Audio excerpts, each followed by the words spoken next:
Ituro mo na rin po sa amin kung saan ang failure ng DepEd, bakit nakakuha lang ng 70 points. Ito po yung komento na atin pong natanggap, no, doon sa ating video kung bakit 45.5% lang ang PBB 2021 ng mga personnel ng DepEd. Yun po ay dahil 70 points lamang yung nakuha ng ahensya during the PBB evaluation. Kaya ang gusto po na malaman ay bakit 70 lang, saan nagkulang, para naman po sa susunod na mga taon ay pwede po nating magawa ng paraan. So ito nga po mga master ang resulta ng PBB evaluation para po sa Department of Education. 70 points yung total na score. Galing po doon sa 4 na criteria. Sa performance results, 10 lamang yung puntos natin. Process results, 20. Walang problema po doon kasi 20 medyo malaki na po yun. No? Dito po sa financial results, 25 points po tayo. Perfect. Okay po yun. Tapos sa citizen client satisfaction result, 15 points. So, dito sa criteria number 1 and number 4, ang may malaking kakulangan ang DepEd na dapat pong matugunan sa susunod po ng mga PBB evaluation. And uunahin po natin ito pong performance results. Meron pong nakaset na targets ang approved ng Congress para po sa bawat ahensya. Sa DepEd, meron pong 17 na Congress-approved performance targets ang DepEd. Sa 17 na yan, 10 yung na-comply ng DepEd. Yung naabot talaga yung minimum requirements para maging satisfied, no, yung mga target na yon. So meron pong 7 na hindi po na-achieve ng DepEd.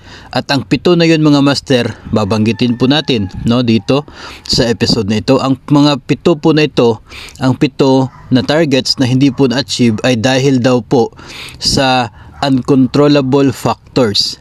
Katulad na lamang po ng delayed procurement and implementation of programs due to the limitations and adjustments to cope with COVID-19 pandemic. Ito po ay taong 2021.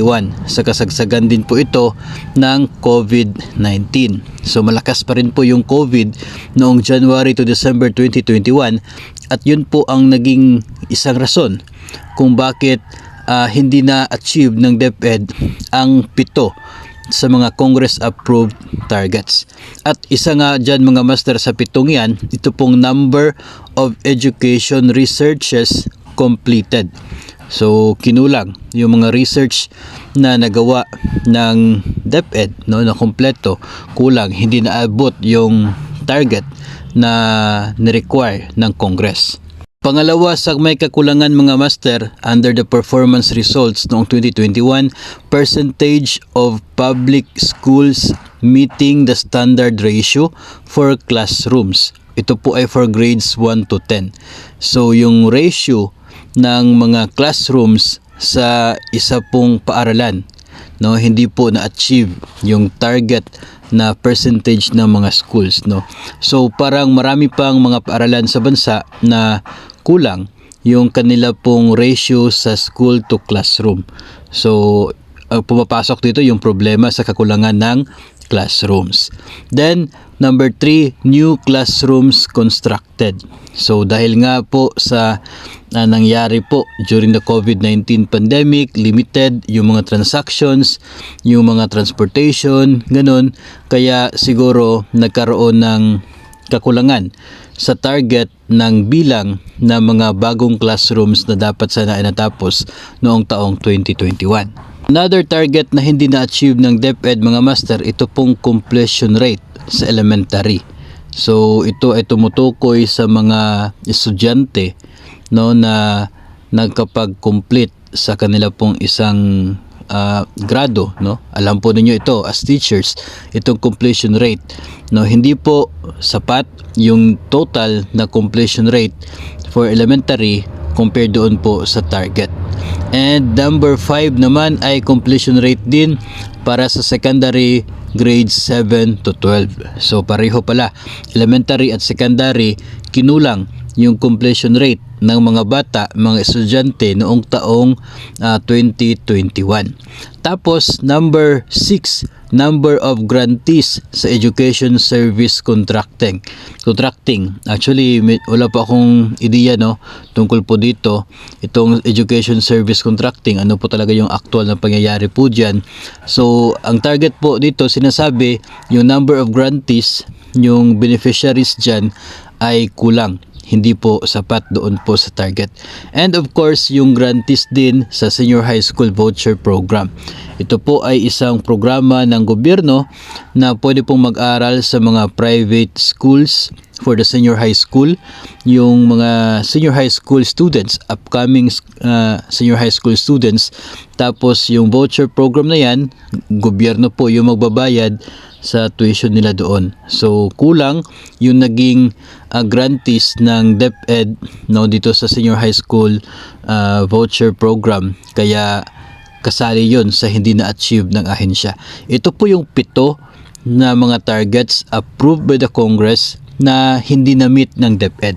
Kaya yung resulta ay 2 lamang yung score natin, equivalent to 10 points. 10 out of 8, 17 lang yung na-achieve natin, equivalent to 58.82%. Kaya 2 lamang yung score. Magiging 3 po yung score na yan kung nakaabot po tayo ng 80%. So 80% of 17, that is 13.6. So dapat mga 14 po yung targets dapat natin na na-achieve. Sana yung 7, nag-fail tayo sa 3, dapat 3 lamang yung na-fail natin para tayo ay aabot sa 80%. Kapag 80%, at least 3 yung magiging score natin. Kaya lamang nasa 58% lamang tayo, kaya 2 lamang po yung score.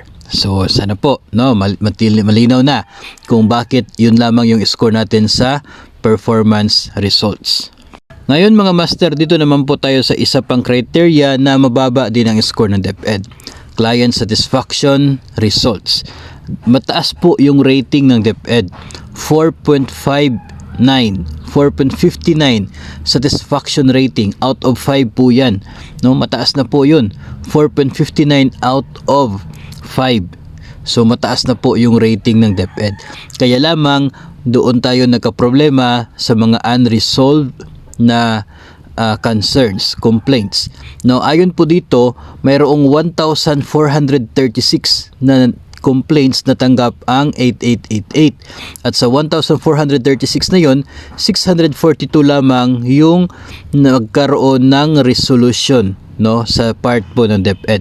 So 44.71% lamang yung mayroong resolution sa mga problemang yon na pinaabot sa 8888. At 71 out of 72 naman ang nabigyan ng solusyon ng DepEd para po sa reklamo sa contact center ng bayan.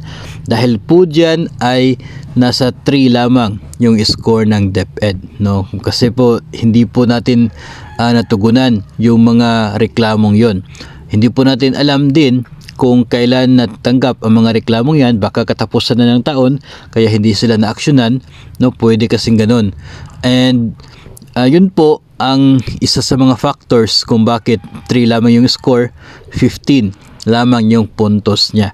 So yun po yung 2 criteria ng PBB kung saan medyo nagkulang ang Department of Education, na siya po naging dahilan kung bakit 70 points lamang yung na-achieve natin for the PBB 2021 na evaluation. Dahil 70 points lamang, so 70% of the maximum PBB na 65% of basic pay. Kaya noong PBB 2021, 45.5% lang ng basic salary ang matatanggap ng mga public school teachers and personnel ng Department of Education. So sana po ay malinaw sa atin ngayon kung saan nagkulang ang ahensya at saan din tayo pwedeng makakatulong para mapataas din yung score ng DepEd pagdating po dito sa mga targets na nakaset na siya pong kasali sa ini-evaluate ng PBB Secretariat for the performance of Department of Education para sa ating PBB eligibility.